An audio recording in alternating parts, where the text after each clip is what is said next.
ஆடி மாசம் கட்டடிக்கு மிஸ்டி போட்டு தூக்கிடுங்க மானே மாங்குயிலே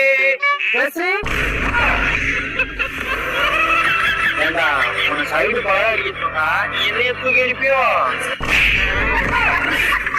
போடா வீட்டுக்காரத்த போய் சிமெண்ட் வேலையா இருக்கியா சிமெண்ட் வேலை ஓடு கொண்டு விடுறேன் சிமெண்ட் காலியா பேசுனேன் சிமெண்ட் தூக்கி நேரத்தான் 5 சிமெண்ட் தூக்கி கொடுத்தேன் அது மூலியமா உங்களுக்கு சரி காலி பண்ணிட்டாரு ஆமா ஒரு 2 முறை வீட்டுக்கு வரத்திட்டாரு பேசுறே ஐயா சொல்றான் அவனே 6 மணிக்கு 6 மணிக்கு வந்தேன் லூஸ் மாதிரி பேசுறான் நீங்க போக சிமெண்ட் முடிச்சுட்டாங்க வேலை பேசுறே. A few minutes later. அம்மே என்ன வேலை ஓடுற நல்லா விடுற எனக்கு கேட்கிற உரிமை எல்லாம் வந்து இருக்கு நானும் ஊர்ல புரியாத அப்படியா